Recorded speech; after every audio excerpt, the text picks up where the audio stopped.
What's up, everybody, and welcome back to our weekly fantasy football podcast.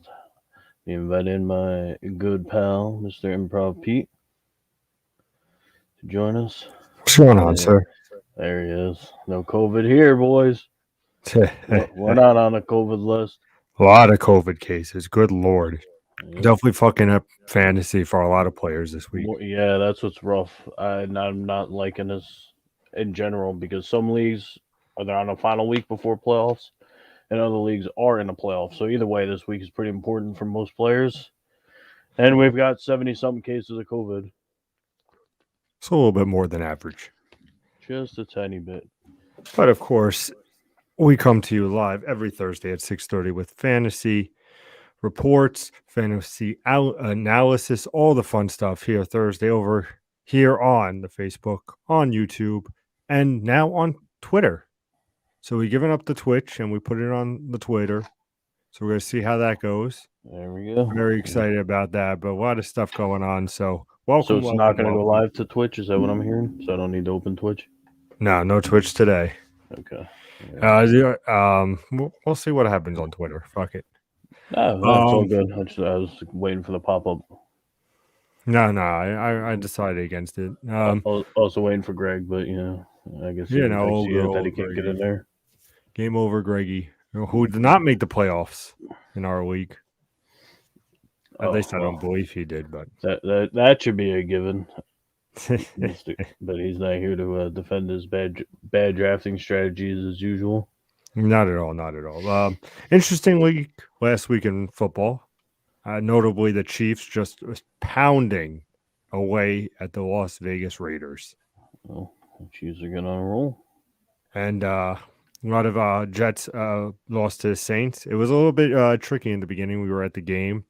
Didn't look very promising at first, but then finally we had a little bit of a breakthrough, and the Jets just could not hold. I mean, I've had many conversations with people about that at bowling, etc., about how bad the Jets are, and it's a joke. But anyway. So let's jump into the new games. Get it. Of this week. So, of course, we have Thursday night's game. Tonight's game, very big game. Kicking off this fantasy football, of course. We have some playoffs that begin, like Mr. Joe said over here, this week. We also have them next week. But this is a huge game just for the West. I'm just gonna let go. No, this is a big. They can really put the hammer down on the Chargers. Chargers are at home, however. Okay, and Facebook. Sorry, they are. They certainly are. And quarterback play has been much better for both teams in this game. So we'll just start there. I know I'm getting a little off tilt here, but now I got the where are we on? There it is. There's Greg. He was not the one asking me, but so hoping the Chargers come through. But how Mahomes and the Chiefs look last week, obviously against the Las Vegas Raiders, who were obviously not looking great as in the last couple of weeks, but definitely had to make a statement, which they did, over 40 points. The Chiefs have to come out swinging, but so do the Chargers. As of right now, I do believe that Keenan Allen is supposed to be playing, which was a big thing. I know Mike Williams is definitely playing. Austin Eckler, who is a little banged up, is also supposed to be playing. I'm trying to think of any other major injuries. This is not one of the COVID games, thankfully. I'm just taking a quick peek at the wild card. Yeah, no doubt. So I'm going to pull this up. The Chargers are a wild card at the moment. They've won 2 in a row, so it's not like they're going to fall back. But at the moment, they're the 5 seed. I just wanted to give a quick update. Since we talked about this, we're in a crunch time, nitty gritty, all that. So Chargers are sitting fairly pretty. I want to say pretty, but it just didn't sound right on that term. They have a 1-game lead over the teams who are behind them. So big game. Winner of this game, I believe, is in first. Correct. That is correct. Because if I remember correctly early on, the Chargers did beat the Chiefs. You are correct again. So the first tiebreaker would easily go to the Chargers if they won tonight. That being said, like I said, both quarterbacks have been on more of a roll, and I feel like, and we don't preach this here, but this is going to be a juicy game. Um, for people who live in states that let you do it, this should be a juicy game for a little action. We'll say we won't use specific terms. I don't want to get us in trouble. But if you're in a state where action is allowed, this could be a nice, juicy one. Oh yeah, 100%. I think after the show, we're obviously going to be talking about our thoughts on that. But yeah, you have to expect this to be a big scoring game. I mean, that goes without saying. Hill didn't have a monster game last week. Two Hill having monster games, and of course, Travis Kelce, which to my happiness was a big thing for me because I was facing him in quite a few leagues. But you got to think that Travis Kelce's coming out. You got to think that a lot of big players are going to be coming out for this game. And I'm very curious to see if the Chargers defense can hold them. That's going to be something that they need to prove just because they're probably going to get in the playoffs unless something goes real wrong. So they need to show that they deserve to be and can compete in the playoffs. You'd never want to be a team, yeah, it's great getting in the playoffs, but you don't want to be that team that you're like, wow, somebody else should have been in. They could have put up a better effort, something like that, where a team felt like they deserved to be in and just missed out due to a tiebreaker or technicality, whatever. And then you get in there and get stomped 41-0, in the wild card round of the playoffs. That's just not a good look. So, I mean, realistically, Chiefs defense has also been much better. They started real bad this year, but this is a kind of a show me game for both defenses. Though I'm not saying it's a problem. I can't see two of the bottom scores, but I think this is the highest over under this week. Like I said, I can't see the two under the 49ers Falcons game offhand, but I don't think many more are going to go higher than 51.5 anyway. So this is projected to be a shootout, which doesn't bode well for either defense. But maybe we'll. I don't think it'll happen, and to be honest, I don't want it to happen. But you never. Maybe we get a 21-17 game, but I would not hold my breath on that one. This is definitely the most highest scoring. To answer your question about the 49ers Falcons, that is 46.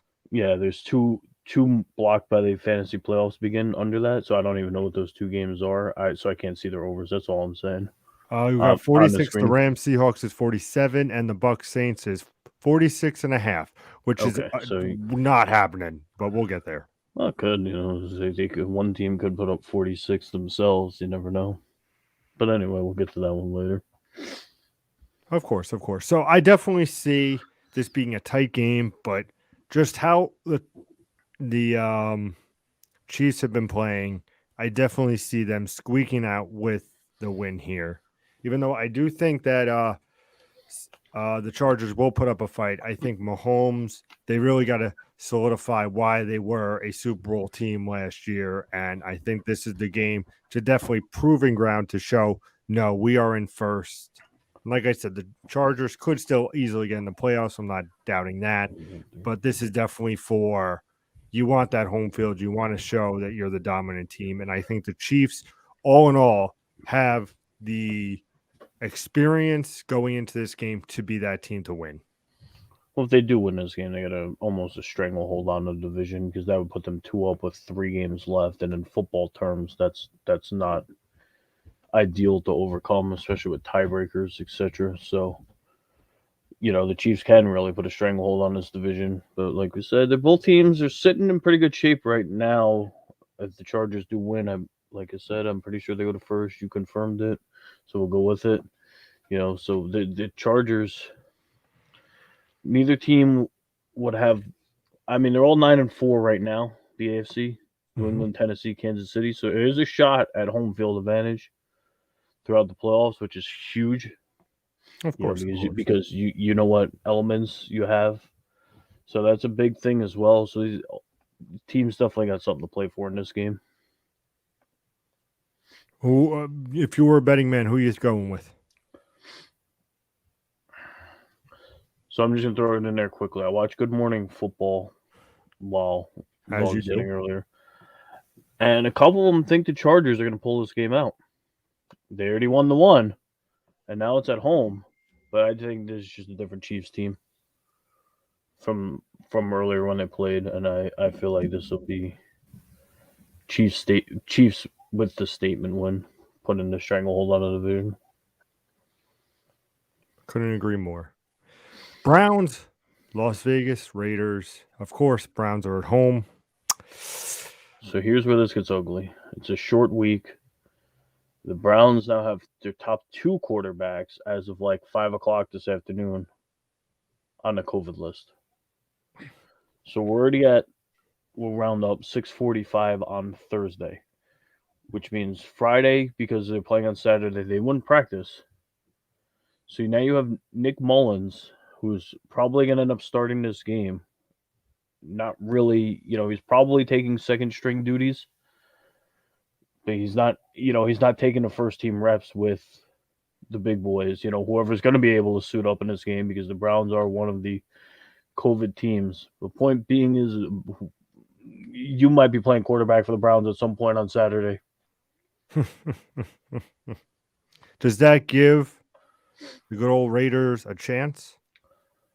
It has to. I get it. It's in Cleveland, and that thing's nice. But when you're playing with second and third stringers, I can understand having a couple second stringers filling in. Not the end of the world. But now you're sitting here with a third string quarterback, and maybe some other positions that are weak. Either injuries and then putting COVID on top of that. It's not an ideal recipe for success. Yeah, well, Kareem Hunt got hurt again and is week to week, so really it's all about Mr. Chubb. So can Chubb carry Nick Mullins and this sometimes anemic Browns offense to a victory will be the question. And I'm We going to got go with no on this week. Browns running back win this game or Browns go down. That's 100%. I agree. I think Nick Chubb is definitely going to be where everybody's looking. He's one of the best running backs in the league. That is no debate. So, looking at how the Raiders came off that abysmal loss, I mean, they got to be shaken up. You got to know that if there was ever a chance for the Browns to win, you got to put it on the shoulders of Nick Chubb. Yeah, of course. And I mean, you'll get because like I said, Kareem Hunt got hurt. You're going to get a sprinkle of Dearness Johnson, because they're going to probably have to rely on the run game so much. So I just don't know. The Raiders going at mostly, and I say mostly because one of their biggest weapons is banged up, but mostly, full squad against a bunch of twos and threes. I think this is the NFL. The Raiders have to win this game. I mean, they should. But I definitely, you know what? I see the upset. I think Nick Chubb can do it on his own. I think the Raiders are too just they need to figure out what's going on over there. And I think that Nick Chubb, especially with that division being the way it is and the Browns being at home, I think that will be enough for the Browns to squeak out a victory. Do I see it being a big scoring game? There is no way this game is going to be, I think that says 42.5. I don't see that at all. I maybe see this being a 15-7 game. It's going to be an ugly game. And if you're a Nick Chubb fan, obviously that's what you want to be looking for. But besides that, I would not probably play anybody else in this game. Well, right now the Browns are on the outside looking in, so this is a huge game for the Browns, and being very shorthanded. Either they need to, use that as like a rah rah, hey, we're not where we need to be, and next man up, the New England mentality, or they're just gonna fold, and because the Raiders have more healthy bodies. You got to remember, they're endurance. So some of these guys may need to play every single snap, and they're not used to doing that. And these are all things that are going to be issues for the Browns on a short week. So there's a lot lining up against the Browns this week. And also, just in case you haven't noticed, this is a Saturday game. Yeah, I wouldn't be shocked just because it's a Saturday game. They did it a lot last year. If they pushed the game back a day, just to try. I don't know their whole vaccinated, not vaccinated situation. You know, the NFL and the teams know that a lot better than I do. But if pushing this game back to a Sunday gave them a chance, fair fighting chance to get some more guys, allowed to play, I could see it happening because there were talks earlier in the week of the game being canceled, outright. And you don't want that. No, of course not. We're in week 15. We haven't canceled the game all season. We don't want to cancel a game all of a sudden. So with it being a Saturday game, maybe pushing it back to Sunday isn't the worst thing in the world, and I would not be shocked. And I have zero inside information on this of it happening, but I'm just throwing it out there. I would not be shocked if this game got pushed back to Sunday. So when do you think they would make that announcement? Probably by tomorrow They would have to afternoon. make it tomorrow because you got to keep it fair. The Raiders are probably already there because they're ready for the Saturday game. Of course, of So course. you're just holding them over an extra day, which is what it is. But like I said, I do think the Browns will pull away, but I think this will be an ugly game. If Nick Chubb fans, you're lucky, but everybody else, not so much. We have probably my most intriguing matchup of the week, for me at least. Colts, Patriots. Colts are at home. Yep. This is power versus power. Power run with Taylor versus whatever you want to call it with the Patriots. Good defense, maybe great defense. They like to run the ball a bit too. They're not going to only throw the ball 3 times this week. I can promise you that. And if they do, they're not winning the game. I'll also tell you that. So, Colts favorite because Colts are at home. Realistically, with that points, the Patriots are technically a 1 point favorite. And I hate to say this, but I think for whatever clicked with the Patriots, you asked me weeks ago if the Patriots are going to overtake the Bills, and I said no, and the Bills are just completely belly flop since. I think I need to drink the Kool Aid. I think the Patriots. You believe in Bill Belichick and what he's doing over there in New England? It's working. I can't put logic together and explain it, but with a rookie quarterback, a bunch of no-name running backs, and for the most part, no-name wide receivers. All they have is name tight ends who don't put up massive numbers for some reason. They keep winning. Bills keep losing. Like, there's not much more you can put behind it. It's just the facts. Whatever they're doing, they're winning, and the Bills are not. I like the Colts. They've Well, been a so does little Greg. He bit of said a. all year he's been going with them, and he's got to stick with them Colts. I've mostly been 2, but they're only 7-6 team. Like, I feel like they should be a 9 and in that 9-4 range. Also, they lost some games they shouldn't have lost, and then obviously they've lost to some good teams as well. But there's a couple games that they should have pulled out and didn't. So the Patriots are as good as I'm now thinking they are, and other people are thinking they are. I'm thinking the Patriots have to take this game. Yeah, I agree. I think the Patriots are on a fucking roller coaster that's not going to be stopping. Whatever Bill Belichick is doing over there, God bless him. He's working with a rookie quarterback. He's working with a lot of no-name receivers, running backs, tight ends, but he's making those wins. Obviously, you could look at the division. The Bills have definitely fallen off. The Jets have never been a big contender. And Miami, who the fuck knows what's going on over there with Tua. Dolphins got a hot, so it's not like it's a one team division now. But definitely the Patriots, I think, have really set the standards and are looking stronger than before. So I don't see why that's going to be slowing them down. Can you think Taylor can keep this game close? I mean, a lot of the stardom situms had situm Carson Wentz, situm Michael Pittman. So is this an all out Taylor game? I mean, you have to go with Taylor. I mean, Well, you have to play him, but what I'm saying is he gonna be able to muster up enough to keep them in this game? That that's Is this a that one score outcome? Patriots win by 1 through 6 points, or is it or really 1 through 8 points? We'll say just because that's a one score. I believe it would be by 10. So you think two scores? I could see it going either way. I'm not gonna lie. Uh, I know Greg that's not says like here, of giving course, in the people a lot. chat, like he said, he forced Jones to throw downfield. I mean, Which all in all would be great strategy, but if the team you're facing, if you force them to throw the ball down the field, but you don't have people who can stop the ball down the field, it don't matter. I think it just plays into the Patriots anyway. Like their no name receivers might be better than your no name cornerbacks, and Jones has some games where he looks like he's the man. Then he has games where he throws the ball 3 times. But that anyway, is I just think the Patriots, whatever, they'll find a way to win. They'll deflate some footballs or something. Who knows? hmm. It'll happen. That's also a Saturday game. We didn't.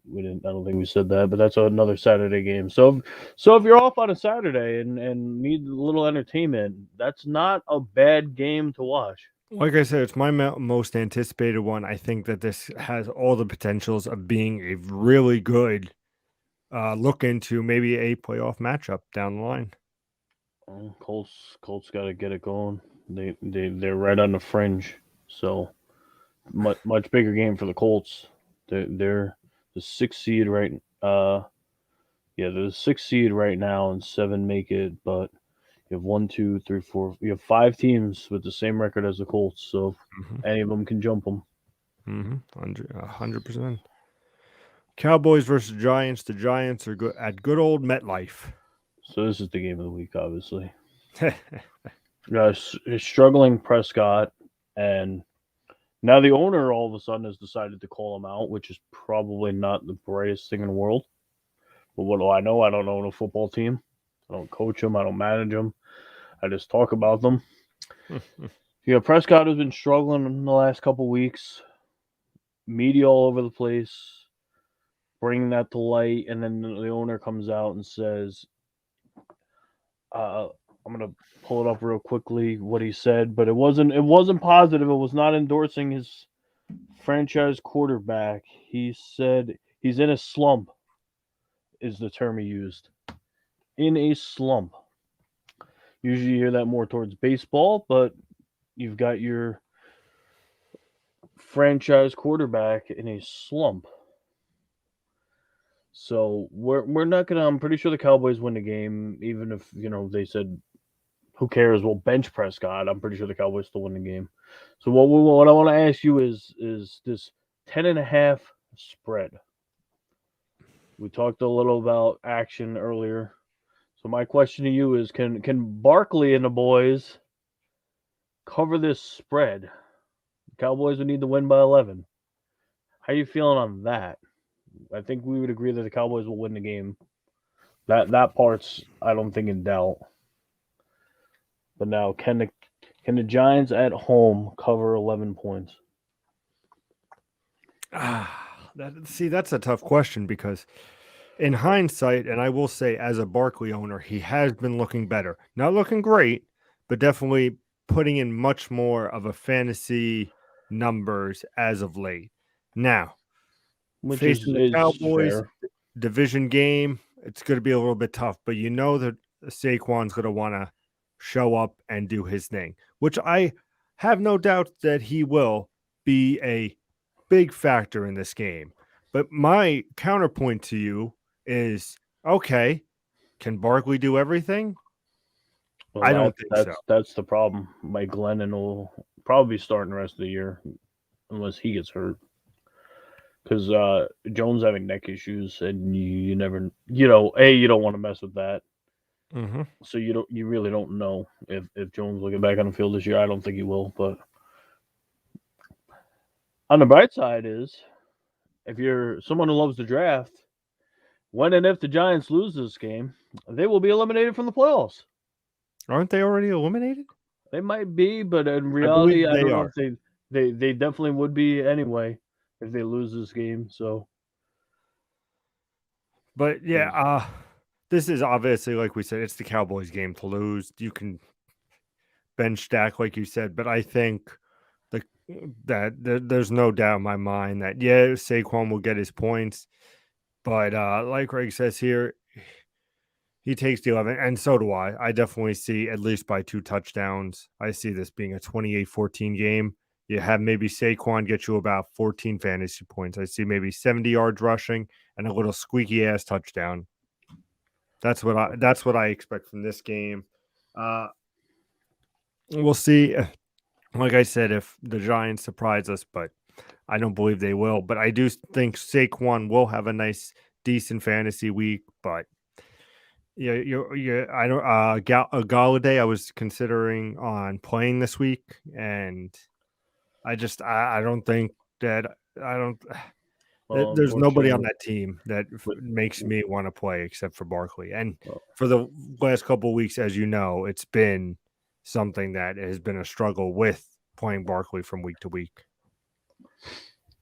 well, yeah, but with this week with all the COVID inactives and whatever, you may have to go down to the depths of hell Right, to indeed, to especially pull for a a playoff.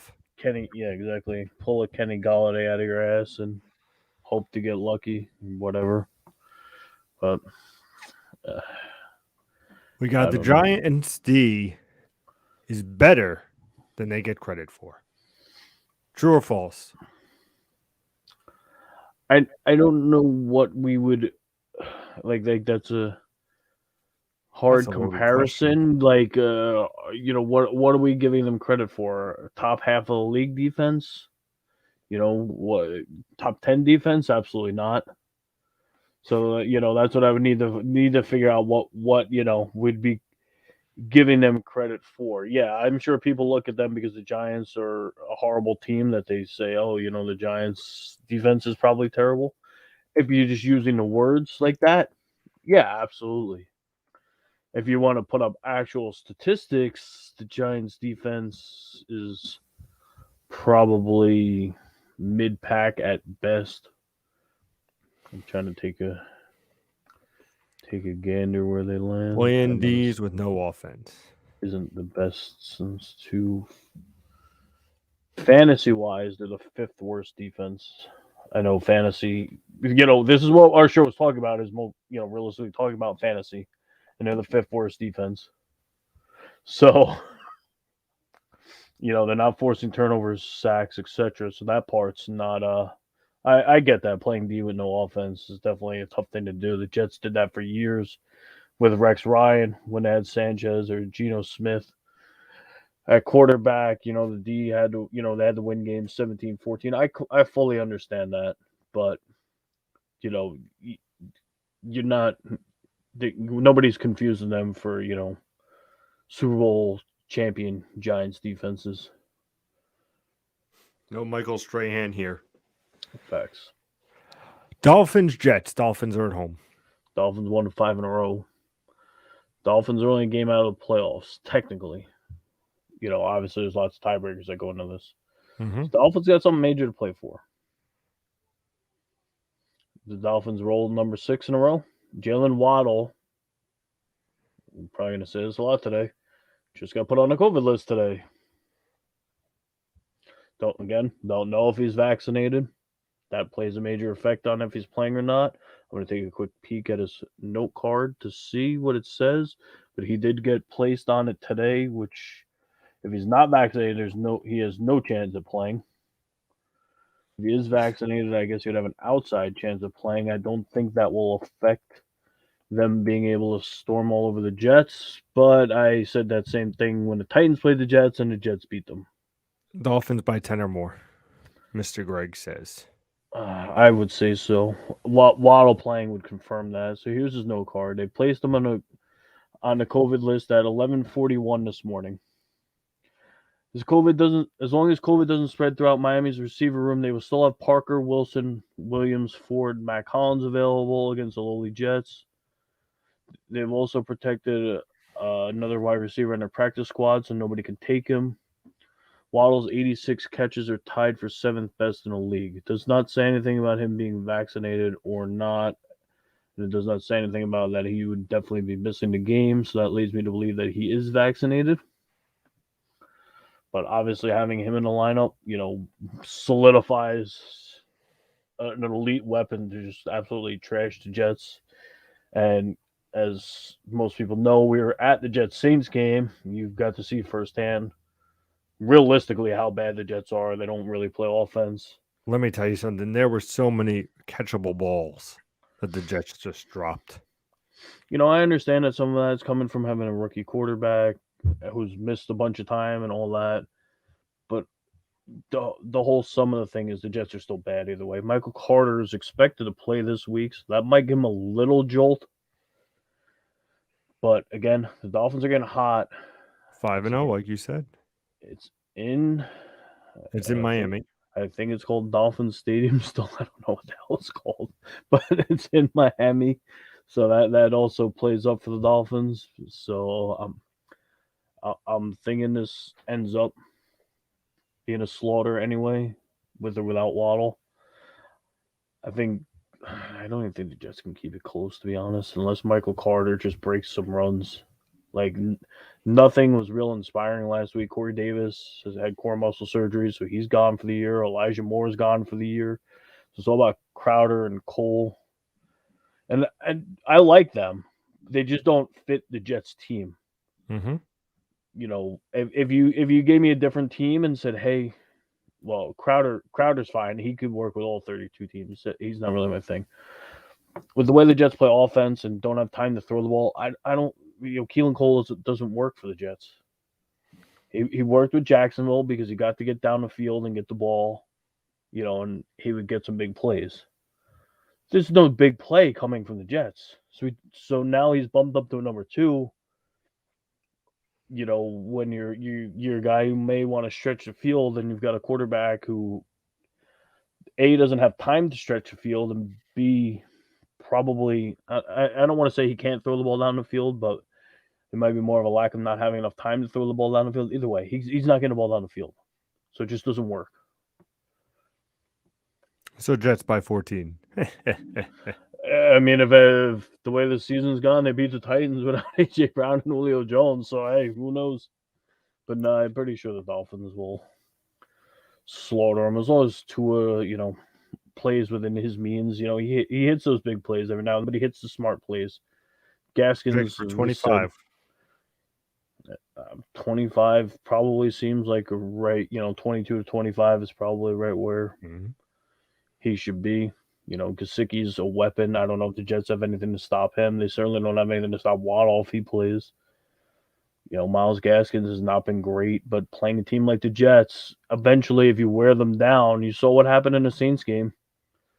All of a sudden, Taysom Hill, I think, ran for like a 64-yard touchdown late in the game. Boom. They wore him down with Kamara, Hill, and a couple of trick plays, and all of a sudden, the Jets D by that point is gassed and doesn't have a ton to play for, and bam, there goes Taysom Hill. Game over. Game was already over, but bam, game over. Indeed, it was. Eagles, Washington. Eagles are at home. Big game here. Obviously, for both teams, they're both. I think at the moment they may both be on the outside looking in. Washington is the 7th. Still creeping. Okay. The problem is Washington's one of those 3 major COVID teams, though. Heineke is on the list. I know McLaurin's not on the list, but McLaurin got hurt last week. So I'm going to take a quick peek to see if he's playing. And then, obviously, your boy Gibson. McLaurin at the moment is questionable, which I feel like everybody this week is.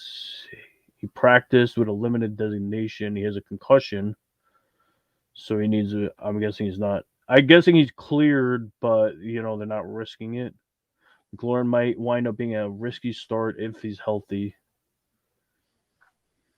So that's probably not what you want to hear if you're a Washington fan. And like I said, Heineke, I think, actually tested positive. Like a lot of these guys are close contacts and things like that for this week. So I I don't know what to expect from Washington. They ruled Fitzpatrick out for the year, so he's not looming. Like, oh hey, Fitzmagic can come in and save the day and keep us in the playoffs. So, unless they're dragging Alex Smith out of the booth, I don't know what the plan for is here. Philly. So you think the Phillies will take it? The Phillies. It's not baseball. Philly Eagles will take it. Philly is coming off a bye, essentially 2 byes because they get to play the Jets before that. Jalen Hurts is still questionable, but as seen, Gardner Minshew can handle that offense if he has to. Hurts had a limited practice. He seems to be a lock to return, but there has been chatter about actually giving him the week off. The soft-natured opponent and Minshew's Week 13 start could have them err on the side of caution. So even though it's a big game for them, they may play it smart, knowing that Washington is in down. disarray with COVID. So maybe a smart thing. Either way, if either quarterback plays, unless neither quarterback plays, then that would be more of an issue. I think the Eagles win the game no matter who plays quarterback, just because Washington's got too much to overcome. It's exactly like the Browns.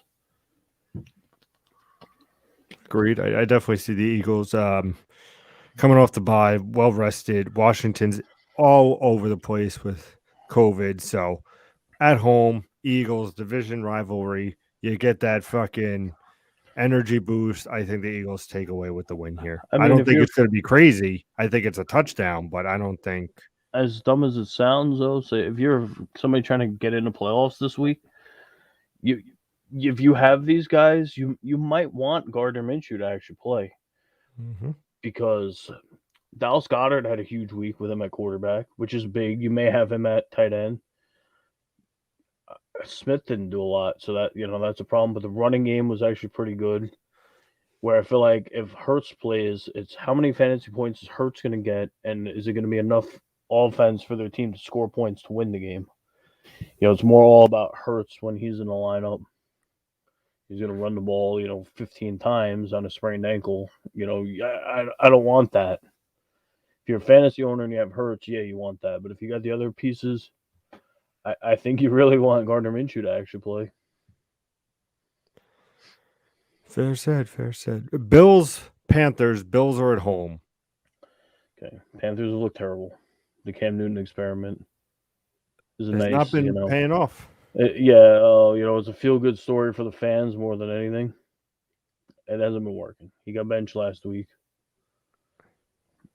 Buffalo, like we said, is falling flat on their face. It's a 10.5-point spread. So do you feel like, because I would again assume that we both think the Bills are going to win the game. Agreed.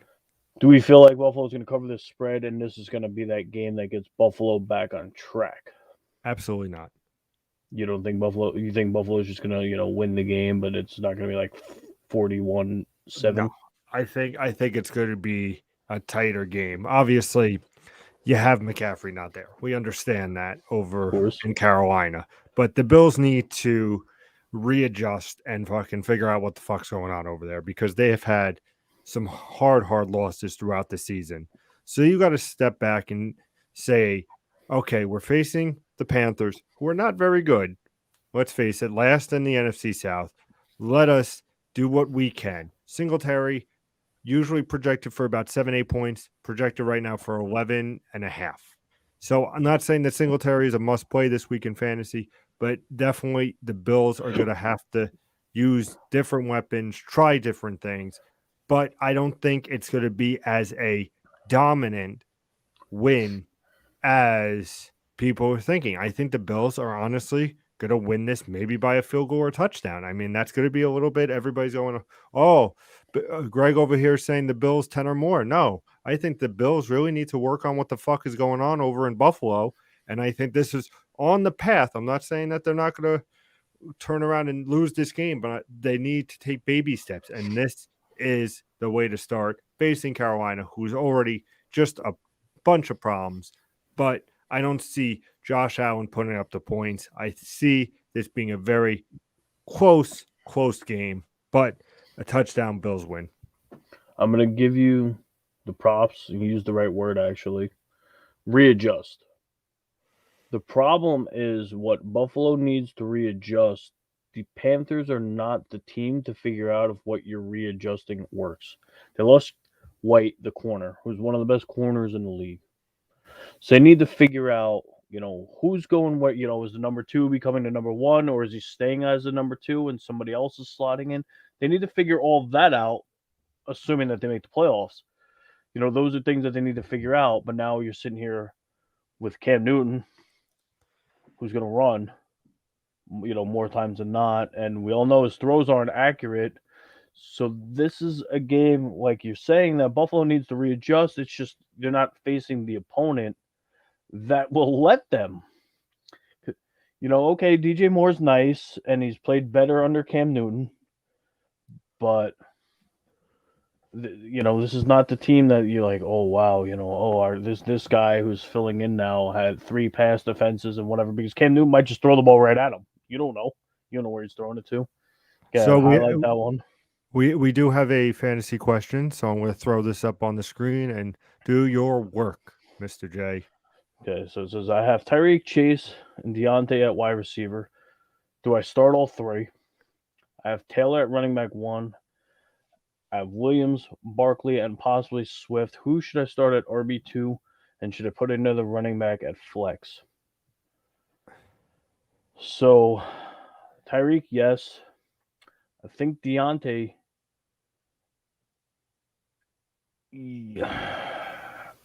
I think I would lean towards playing him. So, with that being yes to playing him, I think you play all 3 receivers. And then I think you play Javonte Williams and Taylor. If this is a playoff week or a week that you need to win, I think you got to go with the best possible lineup, which would be those 3 receivers, Williams and Taylor. Swift is supposed to play, but he's coming off an injury. So, you trust him getting a full count and all that. And obviously, the Lions aren't very good anyway. And Barkley, even though he's been better, if it's a game you got to win, are you trusting him? Denver's running backs look great, even though they're splitting. They're putting up, points each. They're both running backs are putting up the points, and it's not, I think you can trust them at this point. So I think I would go with how you wrote it: Taylor, Williams, and those 3 receivers.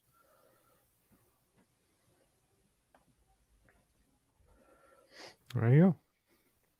I'm just checking Devontae Williams, no card, because as usual, everybody's always questionable. Yeah, of course. He was sidelined for practice. Experts expect him to play. He did not practice. It is a close concern, but obviously Friday will be more of a tell. He's coming off of his last bye week in 11. He got 18.6, 26.8, and 20.8 the 3 weeks coming off the bye. So he's definitely, since coming off the bye, producing.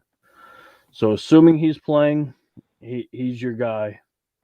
And if not, then you reconsider it. But I would play the 3 receivers. And if he doesn't play, then maybe you have to flip a coin and go with your gut and whoever, Barkley or Swift, you feel is better. That is fair. So we've exhausted the Bills-Panthers. We think that the Bills will most likely run this game. Yeah, but it's just a matter of how much, I think, is what we're going with. The next one, which, oh, goodness gracious. We have the Cardinals versus the Lions, 13.5. Yep. I mean, are you sure it's not going to be 20? I mean, this, I think, is going to be a slaughter. An absolute slaughter. That is a good question. Is yardage a stat? Because we're in a league where yardage is a stat for some reason. So the defense's scoring is really weird. If sacks and turnovers and all that are a stat, then and yardage is not, definitely Dallas. Micah Parsons, you could pencil him in for a sack every week. I'm playing him as my defensive player. Diggs got, I know he hasn't gotten as many late, but Diggs was an interception machine early on in the year. The Cowboys defense definitely has a better chance of forcing turnovers. And even though I feel like Jared Goff is just a complete waste of a starting quarterback, which sounds really mean because he took a team to a Super Bowl, Dallas's defense is more powerful, more potent than Arizona, where the Lions just might three and out every time, and it doesn't do anything, for your defense. I think I would definitely play the Cowboys. They may end up forcing a turnover for a touchdown as well. But at least the second defense leads us into this game.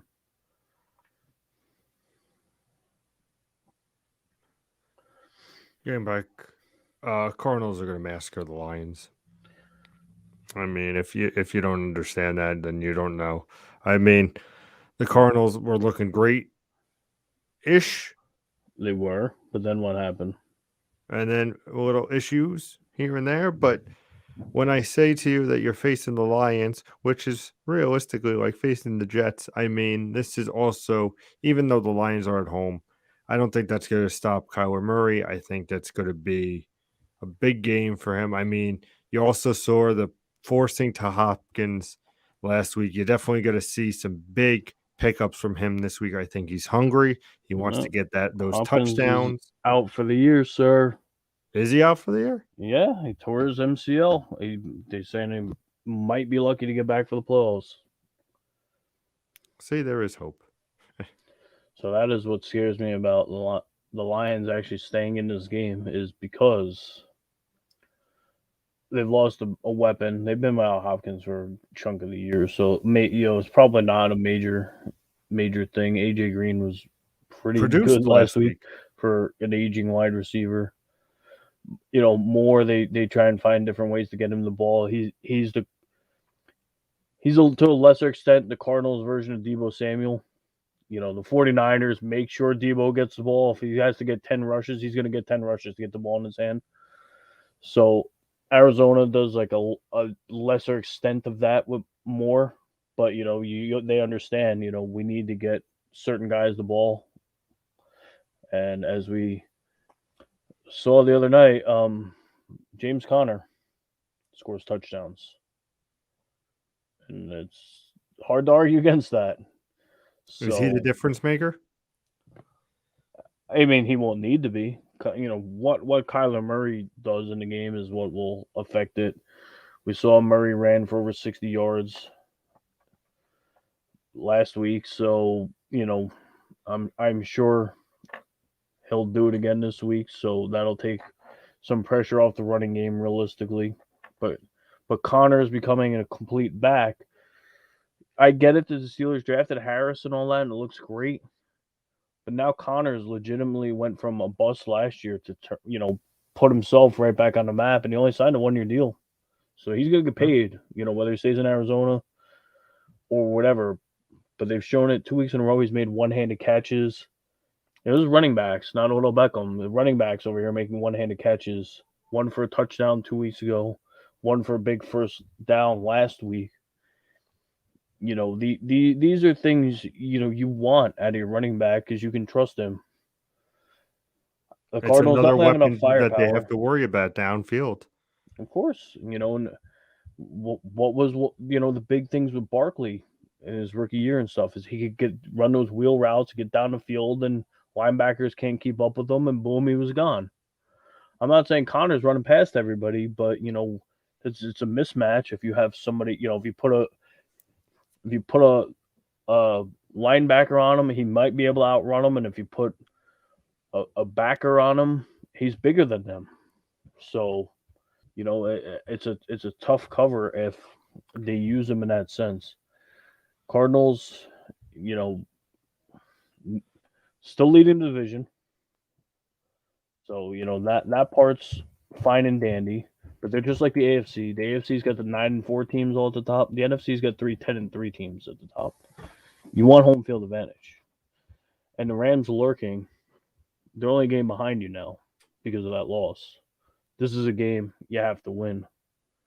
And I don't, again, I don't think anybody thinks that the Lions are going to pull off this upset, but this is you can't even call it a statement game because they're playing the Lions, but this is like a game where the Cardinals can do things. Okay, hey, we don't have Hopkins. Do we, like I said with Buffalo, do we slot Christian Kirk into Hopkins' spot, leave AJ Green, let AJ Green do his thing?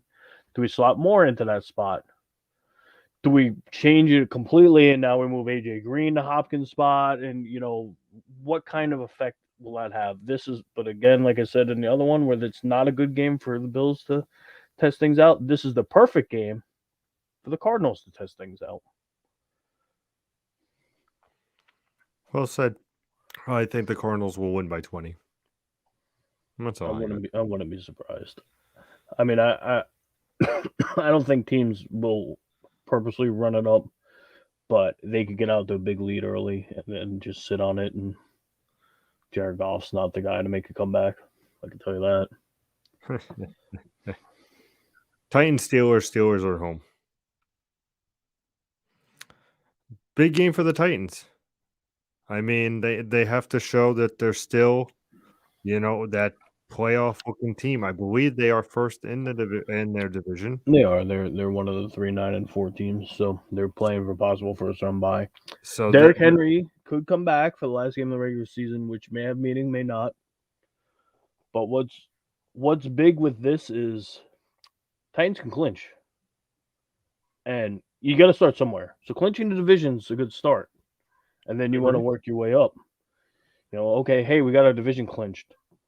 Let's go clinch a home playoff game. Okay, now let's go clinch home field advantage.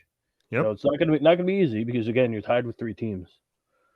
But this is a game where the Steelers been all over the place. You need to take advantage of that. You know what you got. Julio's back. AJ Brown can officially return next week. So you're starting to get healthy on offense. And there's talks that Derrick Henry will be back for the last week. So you can kind of get your offense going back in that motion. Like, okay, this is what we are. This is what we got. We're a 9-win team. We haven't had Derrick Henry for 6 weeks now. We haven't had AJ Brown for 3. We haven't had Julio for half the season, and we still have 9 wins. So we're a pretty damn good team. Let's go get it. Let's go prove. They were throwing upsets around when they beat New England. When New England had Brady. So now this is a team, a 9-win team that's been banged up. Let's go to that level again. But let's take it that next step. Let's get a playoff team. Steelers, like I said, Big Ben is not the answer. I definitely think that his time is winding down. He did say, supposedly, reports came out that this is his last year. Supposedly, he told people that. So, I mean, you want to go off strong, but like you said, the Tennessee Titans are 9-4. They've had some weapons missing. Foreman has been producing for the last couple of weeks, which has been nice for fantasy owners who lost out on Derrick Henry if you were able to pick him up. Projected for 8.5 this week, but you still have Julio Jones, who can make a big splash. Even though he is much older receiver, you still know that Jones is going to be capable of getting those deep passes. You have AJ Brown realistically coming back next week, and he's a big time threat. And it's something where this team can still hold its own, and you're playing for, like you said, the division. Then you're playing for home field. So, I mean, even though they are in Pittsburgh, this is all Titans. This is going to be the Titans show. 2 touchdowns. That's all I have to say about it. I got how do I watch it on Twitter? So I need to send this out real quick. You can go on to the next game, and I think we both think the Titans are winning. Yeah, 100% Titans winning. What the next game I do want to touch on because it is the Jags versus the Texans. So the question that has to be answered is what the fuck is going on with James Robinson? Well, you're gonna get that answer now because a certain coach who likes to kick his players apparently is no more. Has been fired. There's so much to dive in on that. For fantasy purposes, we won't dive into it too much. James Robinson, assuming he's healthy, should have a normal workload now. I mean, as you saw, your young franchise quarterback was lobbying for him to stop getting benched and all those goodies. Mm-hmm. So you would think if Robinson's healthy, he should go back to being close to a 20 carry a game running back. Obviously, they're not playing a very good team. So, again, all that this game is looking for is who's getting a better draft pick. I know the division teams, you're not spoiling each one of each other's seasons at this point. It's more of who really wants to win this game. It's a bigger game for Jacksonville just because Lawrence needs to develop, you know. Mm-hmm. And if James Robinson's going to be the quarterback, if he's going Running to be the back. running back on the team, I know they have ETN, and he'll probably be because he was the first round pick and stuff like that.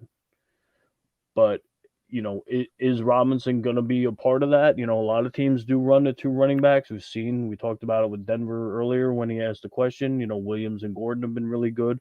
Hunt and Chubb have been really good. Teams are going to that more. Is that the road that they're going to stick with? Are they going to try and get some value out of Robinson and maybe trade him for a pick? There's lots of things that the Jaguars need to figure out. And playing a team like this, who's in your division, you're both bad. Readjust is the word you used earlier, and I gave you the props for that. These two teams need to reassess, might be the word for this, reassess their overall situations. You've got, obviously, Jacksonville coaching issues, the Texans with quarterback issues, because Watson, Mm-hmm. will he be with them next year? I don't know. Do you know? No. Does anybody know? Probably not. So now they need to find out, Tyrod Taylor started pretty good, got hurt, and hasn't been good after that. Mills is a kid still. Are you going into next season if Watson's not there with Mills as your quarterback? He hasn't looked great. So you need to, are you retaining people? Are you going to bring back David Johnson? Obviously, he hasn't been very good. Rex Burkhead. These are all things, I would assume that. I don't know what his contract looks like, but, if you're a team like this, you're probably going to want to keep Brandon Cooks around, things like that. But everything else is a giant question mark. So these are two teams with a lot to figure out. And I think luckily enough, which is why Urban Meyer's firing seems really weird because it was in the middle of the week. It just seemed like, okay, this is the time to do it because we're playing the Texans. It's not a game that, we're not playing spoiler. We're not doing this, we're not doing that. Okay, these things are coming out, we need to cut bait. A lot of people thought they should have cut bait way before when. A lot of people are saying that Urban Meyer seemed like he was disinterested and wanted to be fired, which I probably at this rate. Matt said at a bowling yesterday, he's shocked that he hasn't taken this is before he even got fired, that he hadn't taken a college job yet, under the table. These are two franchises that I don't know if either one has a direction right now. Like I talk shit about the Jets all the time, being a Jets fan. These two teams might even be worse off than them somehow. Mm-hmm. At least the Jets have a coach, a coach that people in the industry seem to have faith in. Jacksonville literally just fired the coach, so they ain't got a coach. And the Texans have a new coach and, a franchise quarterback in limbo, and, the team's a mess. Well said. I got nothing to add on that. I really do hope that James Robinson, at least for fantasy playoff contentions, really does do a big game. With with him that, getting back his carries, I think he could, especially against the Texans. And mhm. I think the Jags will pull out a victory. I do 100% agree that this is going to be a 3.5 spread. I think this goes maybe by a touchdown. I think you have a late James Robinson run after you wear down the Texans, and I think the Jags will win. I don't think it will be a pretty game. I think it's definitely going to be a figuring shit out type of game, and yeah, it's not as interesting as the next game. I in no way, shape, or form think it's gonna be a pretty game, but I do think the Jaguars are actually gonna win the game by 10 or more. Really? Because I think the players are now like, hey, Urban's gone. Let's show, that we're competent And our NFL team. players. Okay. I think this is kind of like it's way too late and it doesn't have a lot of value or anything to it. But I feel like this is like a rallying game for the Jaguars, and this is going to be that Buffalo type game, where things went right for them. But I feel like this game will actually go right. Will actually score points. Well said. Packers, Ravens. Ravens are at home. This is the hardest game to figure out because we don't know what's going on with either quarterback. Jackson's hurt. Rodgers came out and said he re-aggravated, I believe was the word he used, his toe, and that surgery is, still on the table. He doesn't want to have surgery, but it may be something that comes to fruition at some point. So, I mean, I'm certain Rodgers is playing. I'm not concerned about that part, but the fact that he re-injured it may change the game plan a little bit. But we don't know what's going on with Lamar Jackson. So, if Lamar Jackson's in play, obviously everybody feels great about the Packers winning the game. If Lamar Jackson plays, are you certain in Baltimore that the Packers win that game if Lamar plays? No. Okay, because that's what I mean. This is not a game that you like. Wow, this isn't Tampa Bay versus the Jets in Tampa. Where you're like, oh, wow, okay, they win by 30. This is a game where you have two teams that at the moment are playoff teams playing one another. So there's no define like, oh my god, with or without Lamar, the Packers win this game. There's no definite to that. Weeks ago is a bad word. A few weeks ago, everybody was still talking about, hey, right now Lamar's MVP. So we know Lamar was playing well at some point during the season that people were talking about, oh, at this point in the season, Lamar is the MVP. They seem to get the running game under control. Freeman's been good.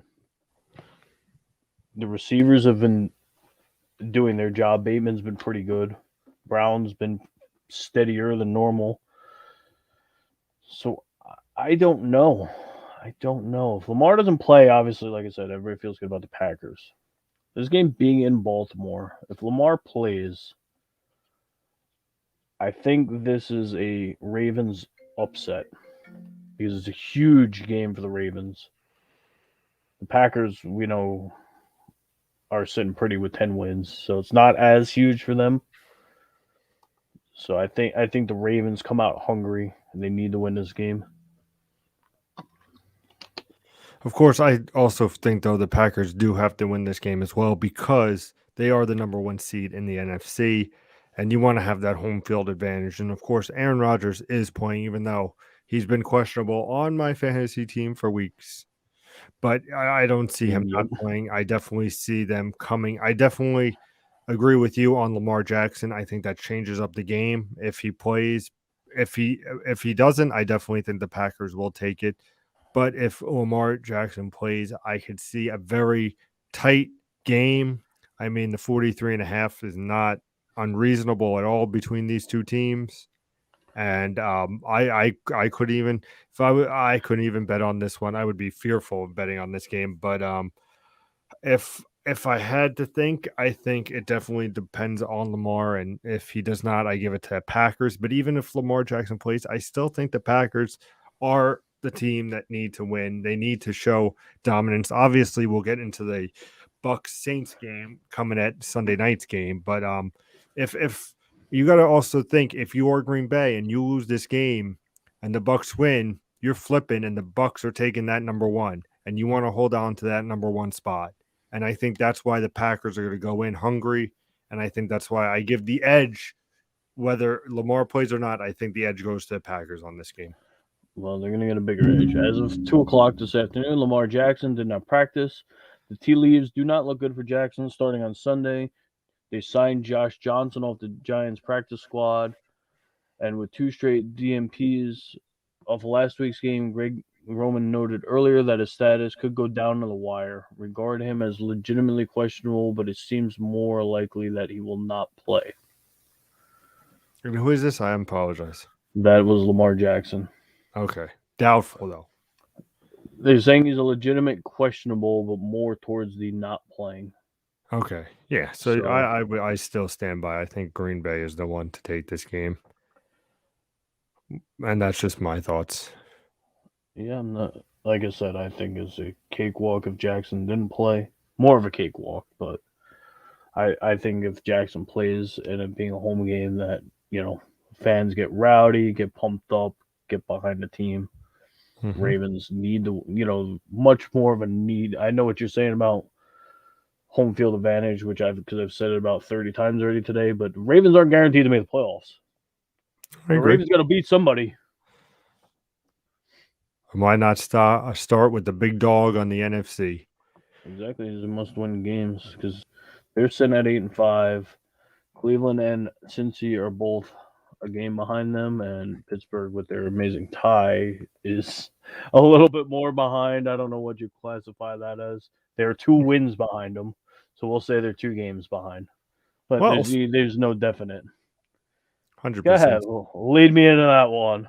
Speaking about the Bengals, of course, we have the Bengals Broncos. Broncos are at home. You got the Jekyll and Hyde Broncos. That's what I feel like with them. You could probably say something closer to the same in the Bengals, but not as drastic.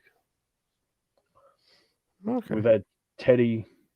There's been 2 versions of Teddy this year. Really good Teddy, really bad Teddy. And that's what literally is how will this team go? As we stated, we talked about Williams. Melvin Gordon's been really good too. I'll look up his stats in 1 second. The Broncos have been running the ball extremely effectively. So is Teddy not gonna? I don't want to say sabotage, but can Teddy keep it together and keep this offense rolling? Gordon missed 2 weeks ago, but last week he had 24 rushes for 111 yards, and Williams, I know he had like 26 fantasy points. I'm just trying to see. So 24 carries from him, and Javonte Williams had 15. So you had 39 rushes between your 2 running backs last week. Mm-hmm. So does that say about how? I mean, yes, like I said, they've been really good, but are they relying on the running game because of Teddy, or are they relying on the running game because they've been so good? I think we need answers to that. They don't need the answer to us, but we need to figure out, are these 2 running backs the real deal, or is Teddy just so bad that they have to? Well, that's been the problem I feel with Teddy Bridgewater in his whole career. I mean, you get these hot moments from Teddy Bridgewater, especially when he was on the Saints, and everybody when Drew Brees went out for those 5-6 weeks, everybody as a Saints fan thought we were doomed, and Teddy came in and won every single game and looked sharp. Well, Obviously, that he was the had the big weapons difference. around him, which Hmm. makes also a big difference. But like you said with the Broncos, the running game has been on point. So do you really just at home keep the ball down, especially going against the Bengals, who you know is going to be throwing to Chase? You know Mixon has been good to get his carries. He's been looking strong Hmm. as in the last couple of weeks. So in this game, it's really the proving ground of to see how much faith they have in Teddy Bridgewater. And I feel when your running game is good, why not keep that ball rolling, especially if you don't have faith, not saying have faith in your quarterback, but not knowing, like you said, which Teddy's going to show up. You have the great Teddy from when he was on the Saints, especially a little bit time on the Vikings, but then you have bad Teddy, which also could be related to being on the Vikings, being on the Saints, being on the Broncos. So what team is he showing up for? And that's going to be the question to be answered in this game. And I think the Bengals, of course, like you said, is 1 game out and they have something to play for. And with how the connection has been with Burrow and Chase, I mean, and Mixon coming off and all the weapons you got right there. I mean, it is definitely something for the Bengals to play. So, in that regard, this game is a 1.5. I mean, I do see the Bengals winning this by 7. I think that the Broncos will run the ball, but when the problem will be when the Bengals score, you have to throw the ball, Teddy. And Teddy, if you're not going to be able to throw the ball, buddy, and you're going to throw some interceptions, it favors the Bengals. I think if this game was played in a neutral site, this would be Bengals all the way. The two things that scare me most about this game are that it's in Denver because of the change in altitude, Mm-hmm. which is where the running backs for Denver will come into play. And this is the part two of it is the Bengals have a really good young linebacker. Wilson's his name, and he's banged up. I don't know if he's going to play. He may play. He may play banged up. Those are, guys who need to be able to tackle the running backs. So I feel like because it's in Denver, that these two running backs will be able to wear down the Bengals. And I'm not even saying that the Bengals defense is banged up, but I'm just saying is one of their better defenders is banged up, plays a part. So I feel like the Broncos will completely lean on their running game. What you said about Teddy being in New Orleans, having weapons, great. Yeah, Kamara and Thomas. I feel like he has more weapons in Denver. He has two legit running backs. Okay, he had Ingram too. So the running backs are sort of a wash. He has two serviceable running backs on each. Got Noah Fant. You got Jerry Jeudy. You got Cortland Sutton. You got Tim Patrick. He's got weapons. Like, let's go. This is more weapons than they've had in the past. I get it. Judy got drafted, etc. more recently, but they took the Drew Locks, the Tim Tebows, the all that, and they didn't give those guys these weapons. Now you're a team that has these weapons, and you went out and you got Teddy, and he's not producing at what, let's say we as fans, we as fantasy players, etc. expected. So now I'll throw this out here because we just talked about them. Are they a team that all of a sudden makes a play at Watson next year? Now seeing that, oh hey, we went and got Teddy and that didn't work. Drafting somebody, the draft class was supposed to be really good this year, and they all played down. So it doesn't look like drafting a quarterback is going to be the answer. So do you sell out a little bit and go get yourself Watson, or do you go let Miami go get Watson and you go for Tua?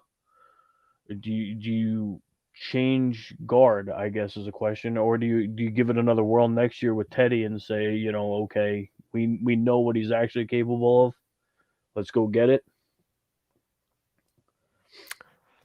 That's Obviously, Watson's asking price factors into a lot of things because of they're course. asking for the world of him, and teams not knowing where he stands. It's very hard to give that up. Boom, hey, let's go 4-1s for Watson, and then he ends up getting banned from the league. Now you can't do anything about it. You're screwed. So hopefully by the time we're talking next season, there'll be some kind of announcement on Watson. The fact that he hasn't played, even though he's not deemed ineligible, will go a long way. So they decided that he needed to be suspended. These games would all count towards that. So if they said, oh, he's getting a 1-year suspension, he didn't play at all this year, boom. So now he's good to go because he didn't play. He sat out, he served it. So that part's that. But the asking price is very high. He's a franchise quarterback, presumably, and you have all these weapons. You may lose Melvin Gordon. I believe he's a free agent. You could take a risk, like we just said. James Conner had a career revival. Somebody else could, but if you're Denver, what would you want to see? You want to give another shot with Teddy? You want to go get someone? I mean, I'm gonna throw you another curve in there. If you want to go get somebody, who would a realistic target be? Because Watson might not be a realistic target. Who are you going to get then? Are you going to get Gardner Minshew? Minshew, baby. Who are you going to get? That can move the needle. Well, that's the question on the hand because, like you said, if Watson ends up going to Miami, I think Tua would be a great fit with Denver. But the question is, we have to know where Watson is going and if there's any word on that. I mean, Teddy Bridgewater has been in the league for many years and he has his up and downs, just like any quarterback. But look at fucking what you had in Denver already. You had Osweiler. I mean, after Peyton Manning, you had to make some moves. I understand that in Denver, but I think that pending of how players go, and if indeed Gordon goes on free agency, you might want to throw that money towards James Conner. You might want to say, you know what, the running game is working for us. Let's have Teddy still be our guy. We'll just have to mold him a little bit and just getting better. You have the weapons, like you said, on the Broncos. So it ends up being that what major moves happen with quarterbacks and with free agency.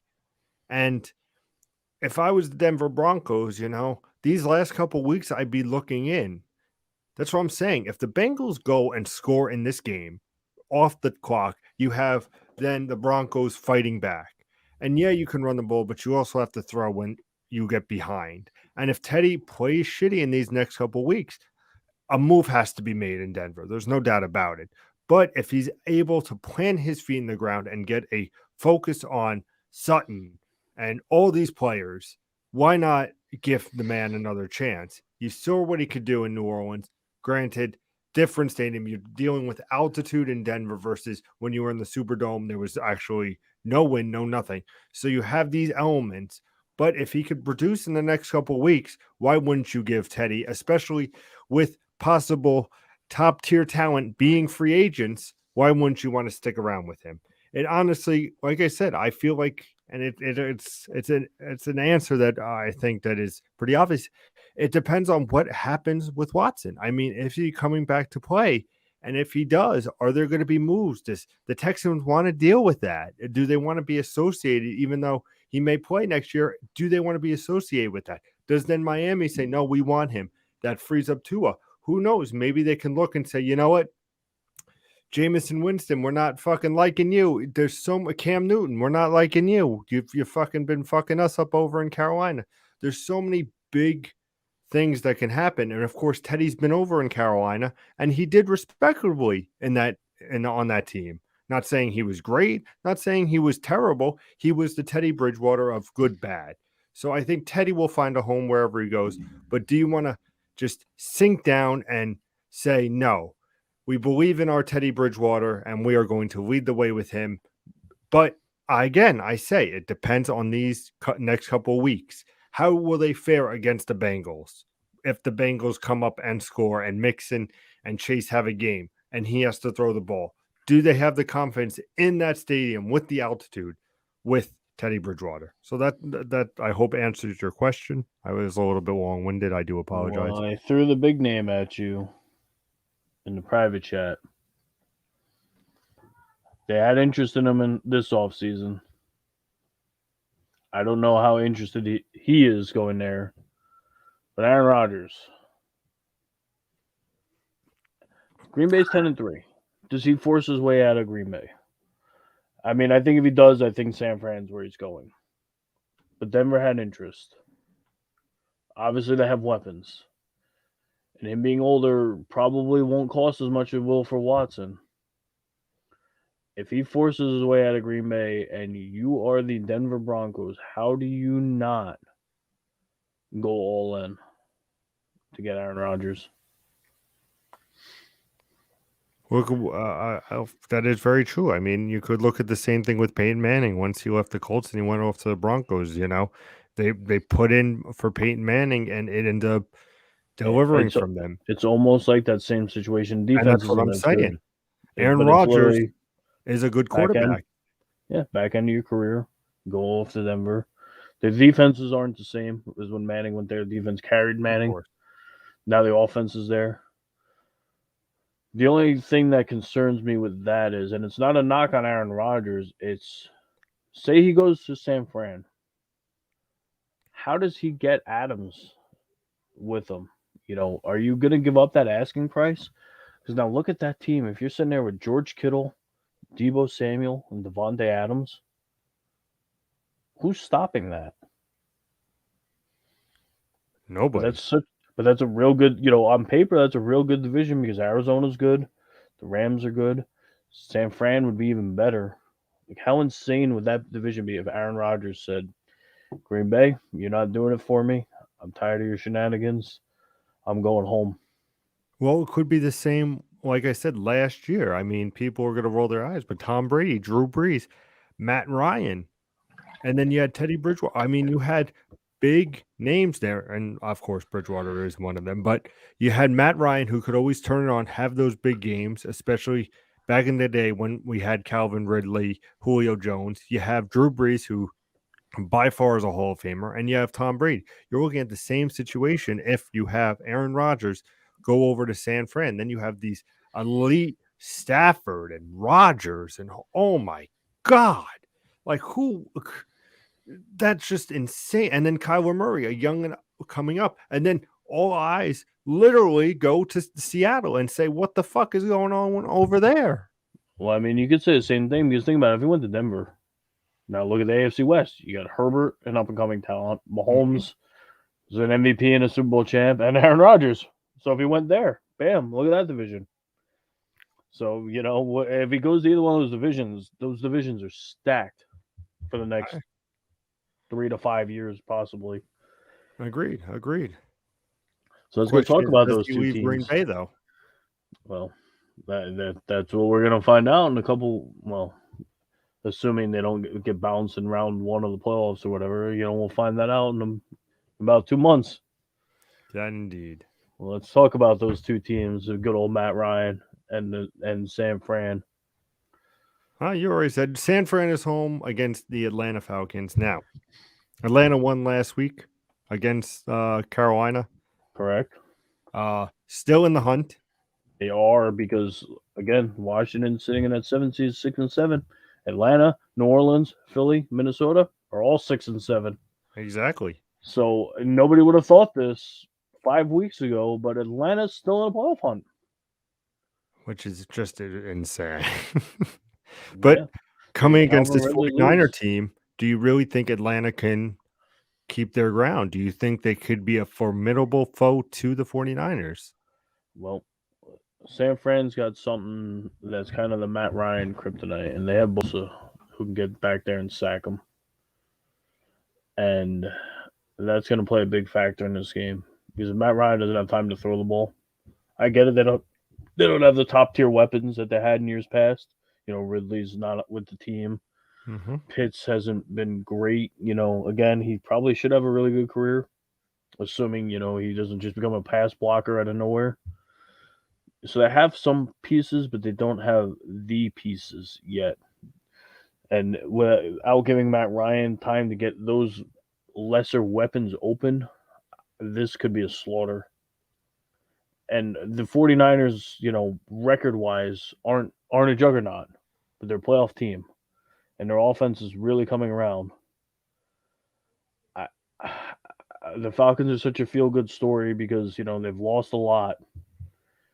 Cordell Patterson's had a career revival and all those things. And to the same extent, Matt Ryan's had a career revival. Mm-hmm.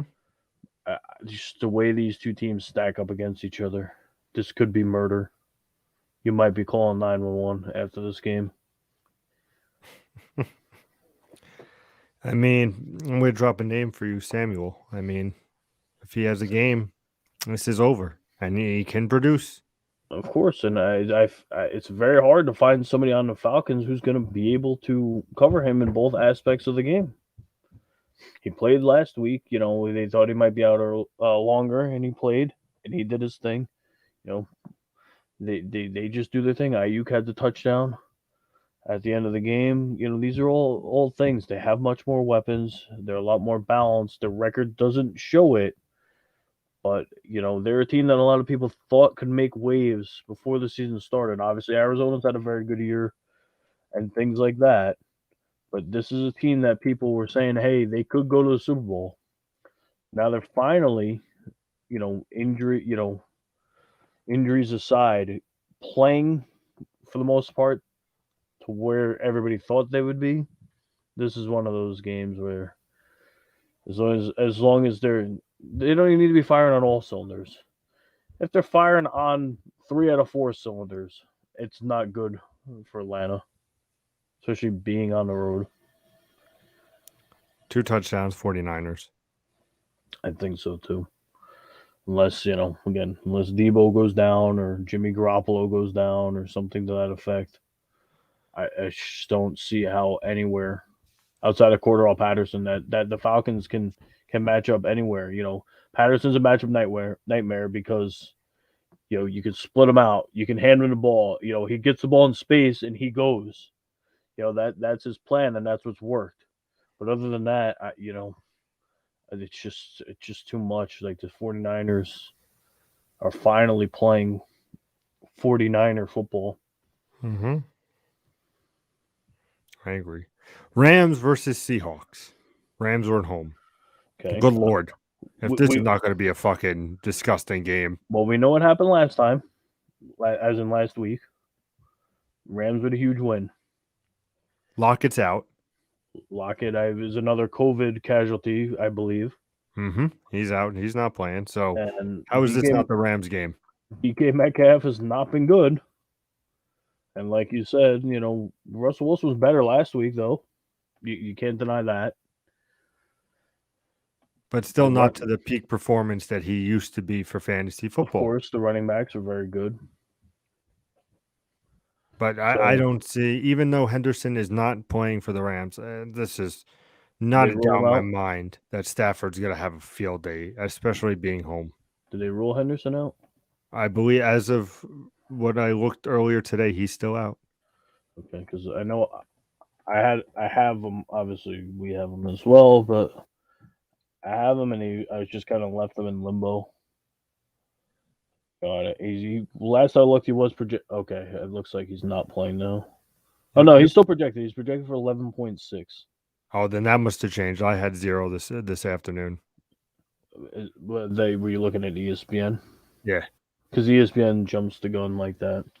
The Rams are awaiting more info, suggesting it could be a COVID issue. If Henderson does have COVID, we'd have. Well, this was from Saturday, so it's not a big one. Let's look at. Yeah, there hasn't been an actual update since Saturday about Henderson, and we saw what happened. He didn't play, and because he was on the COVID list. Sony Michel did his thing for the second straight week, which was great. I think he got over 70 yards. I think he was right in that range. He was right around like 65 to 70 yards. He got 79 actually. So, he had 121 a week before that. So if you put his last 2 weeks together, he's rushed 2 games, 200 yards. He's averaged 100 yards a game starting. So you're not like, oh man, our offense is gonna suck. I know OBJ got placed on COVID as well today, and beating a dead horse. I have no idea who's vaccinated and who's not. And I have no inside information or any of those things, so I really don't know. But I don't think this affects the Rams at all. But the Rams are the third of the major COVID affected teams, so they come into play. Of course, anything could happen. Again, we've said it a gazillion times as well. The Jets beat the Titans. The Jags beat the Bills. Yeah, the Jags beat the Bills. Any of those, and they they made a movie about it. On any given Sunday, anything can happen. So does it? It would definitely give the Seahawks a fighting chance, considering the way the Seahawks have been playing. That if they're missing a whole bunch of starters. I think I'm beating a dead horse when I say this. I think if Seattle was home, definitely I would give the ball to Seattle. But being in Rams Stadium, not a chance. I think the Rams still pull out, even though they do have COVID cases and a lot of issues with their team. I still think nothing is stopping the Rams. I mean, they look great against Arizona, and I think they're just fucking going. They know the Cardinals are facing the Lions. So the Rams are going to deliver. I think you're going to see a huge game from Stafford. I think you're going to see a nice game from Kupp. And I was going to say that's one name who's not been linked to COVID. And that's what I'm saying. Of course, there could be a contact tracing, all that happy hoo-ah. But give me Cooper Kupp and you give me Michelle or Henderson, then the Rams are going to win this game. If you take away, if it's just Cooper Kupp and they have no running backs and Sargent's playing running back or something like that, then I'm not feeling as confident. Agreed. I still think Rams by 7. I'll make it easy. Which is exactly what the spread is. Exactly. We need to see, again, they were the third of the, I guess, outbreak you'd call it. There's 3 teams with double-digit players. Yep. On the list, and they were the final one on this list.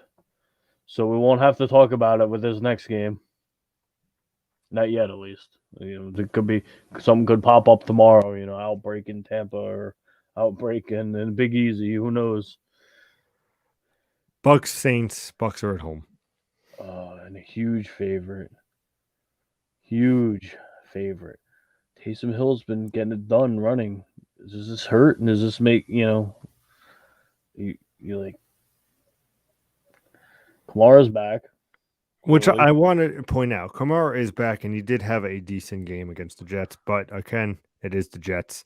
mhm. Um, I Well, mean, that's why I want to take this a little bit with a grain of salt because I want to. We were at the game, so I wasn't looking at the numbers. I'm just curious how many fantasy points Hill put up because like we said, he had that huge run, let me 64 find yard out for you, touchdown or buddy. whatever. I'm on it. He had 26 and a half. He threw 50. He had 15 to 21 passing for 175, no touchdowns, no interceptions, and we know what he did rushing. The week before when he played Dallas, he put up just 24 and a half fantasy points on a game where he threw four interceptions, two touchdowns, four interceptions. So in his two starts, he has two touchdowns, four interceptions. So that's not something that's going to lead me to believe. I don't see Tom Brady shaking in his boots, Not at all. but Hill's running has kept him extremely fantasy relevant. The Bucks have a pretty good run defense.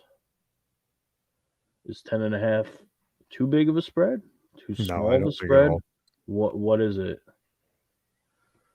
I think the Bucks will just have a field day with the Saints. Even I with think Kamara back? even with Kamara back, like you said, they have a pretty good fucking rush defense. But Tampa has something to play for. They want that number one, and you're home. You're in fucking Tampa. You're having a quarterback who is his third start. With Kamara back, great. I love me some Kamara.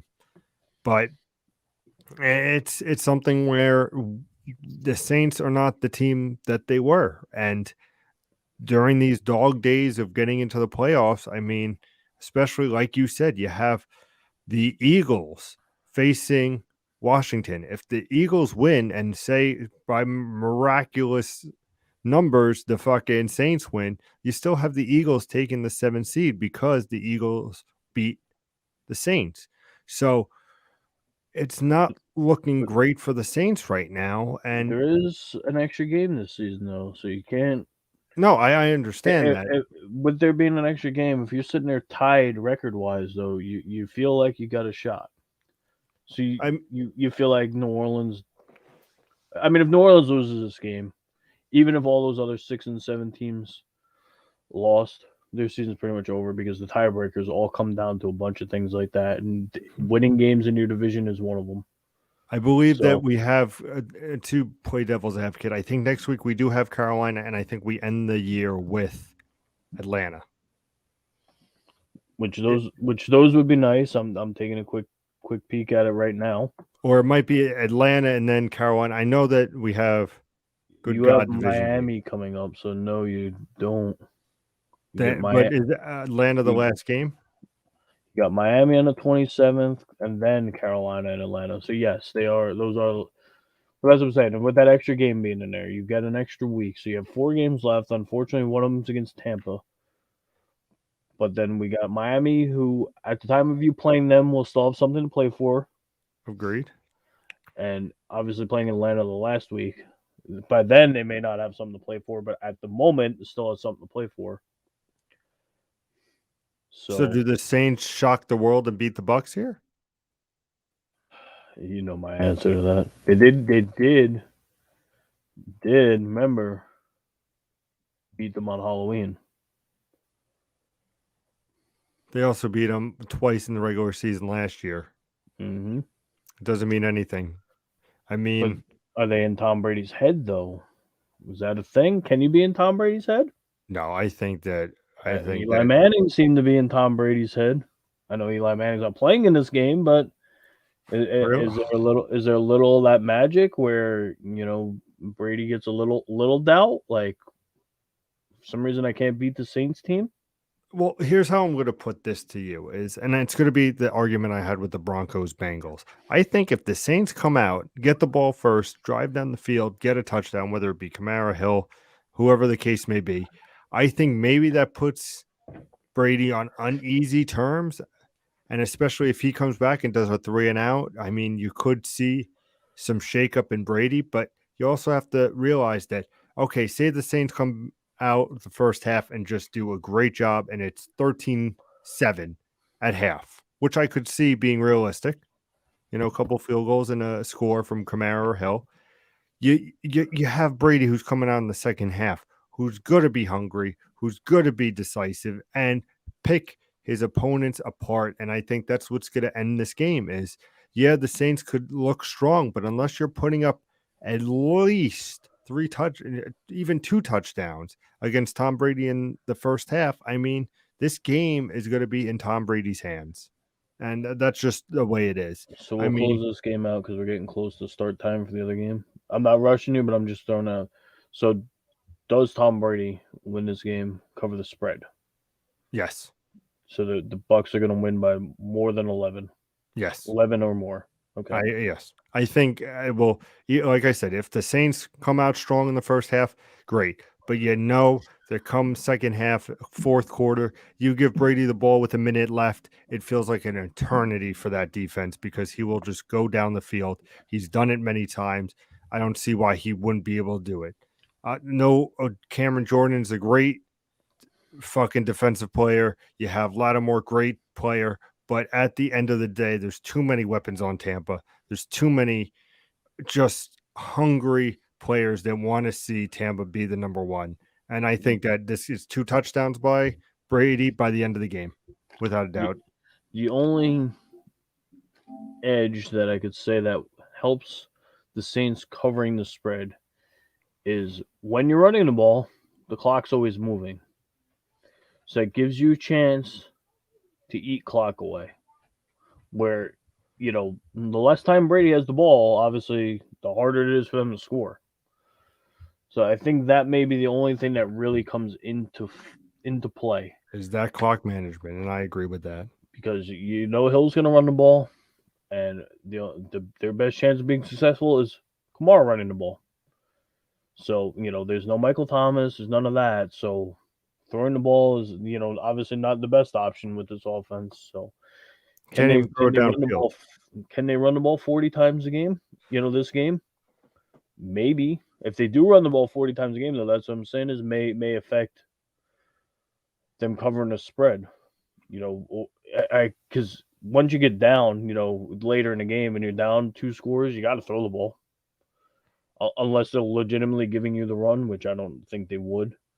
You eventually going to have to throw the ball. So Traquan Smith can't catch every ball. Vikings Bears. Bears are at home.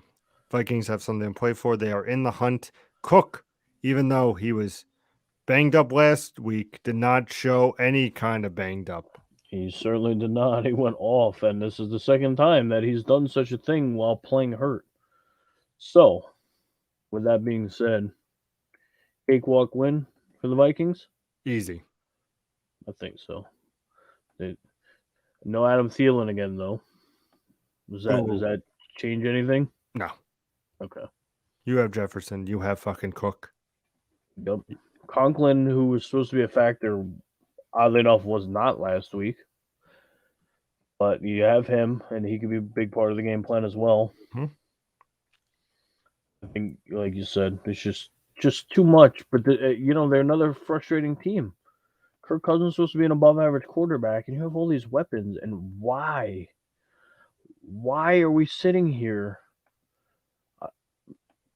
busting our ass to sneak into a playoffs? Like, what is going on in Minnesota? You paid all that money to Kirk Cousins, guaranteed money. What is going on? Tell me, Minnesota. You were sitting on the outside looking in right now behind Washington. And Washington's all their players one time or another have gotten hurt. Quarterbacks have gotten hurt. Chase Young, who's their best defensive player, gotten hurt. McLaurin got a concussion. Gibson hasn't been, He's we've talked picked about up, many but times. was lacking in the He's picked it beginning of up, the but in the season. beginning of the year, he was not getting it done. And you're still behind this team? Why? You're tied with the Atlanta Falcons. Why? Why Minnesota? Are you a 6-7 team in a division where you have the Lions and the Bears? It's not like you're playing the Packers every week. That's not the excuse. It's not like Aaron Rodgers is stomping a mud hole in you. You have two really bad teams in your division, and you are sitting here at 6-7 on the outside looking in right now. Why? Well, that's the It question they have to blows answer. my mind. Dalvin Cook is a top 3 running back, coming into the fantasy season. If you wanted to downgrade it, worst case, he's a top 5 running back. Agreed. Worst case. Justin Jefferson, everybody knew he was going to be special. He's already gotten there. He's already reached superstardom. Mm-hmm. You knew what you had with Thielen. He's Minnesota's version of Cup. Mm-hmm. Why are you 6-7? And if you look at it, from fantasy perspective, I'm sure Kirk Cousins is probably a top 10 quarterback. So why? Why Kirk Cousins? Why Minnesota? Is it bad coaching? What is it? Why are they 6-7? So this is the game to show why they should be in talks with being a playoff team. And if not, back up. like you said, Washington and Philly are playing each other. So unless they, pull a Pittsburgh and tie, somebody's losing that game. So that It looks like it would be Washington. You would think so. Kirk Cousins is ranked 10 in fantasy, which means the quarterbacks score more points. So that means he's the 10th best fantasy quarterback, ahead of Lamar Jackson, ahead of Joe Burrow. Kyler Murray's hurt, but he's ahead of Kyler Murray, ahead of Prescott. So why? Why are you 6-7? And it's also he only has 5 interceptions. So it's not like he's throwing interceptions. He's 5 interceptions, 2 fumbles. There's only 7 turnovers. Josh Allen's got 11. Tom Brady, for all his greatness, has 10 interceptions and 2 fumbles. Herbert's got 11 interceptions. Matt Stafford's got 9 interceptions. Mahomes has 12 interceptions. The only quarterback with less interceptions than him is Aaron Rodgers. Why are you 6-7? Blows my mind. That it does. Got our 2-minute warning. Ask your questions. Game time is about 8 minutes away. Well, you guys get all lined up for that. I want to thank you guys for watching. Of course, we come to you live every Thursday at 6:30. Me and Mr. J Rush bringing down all the fantasy knowledge, all the games, big playoffs coming up next week for fantasy. Make sure you stop right here, follow, like, subscribe, all that fun jazz. Leave a comment. Let us know what you thought of the show. We'll see you for the following week next week, where we really get a deep dive into fantasy playoffs. Some for the semifinals, some just beginning. But it's going to be you'll definitely have it next week. Yeah, unless you're in like a 4-team league, the fantasy playoffs league, no matter what, are next week. That they do. Mr. J Rush, thank you for joining me as always. Thank you, sir. Appreciate it. We'll see you guys next week.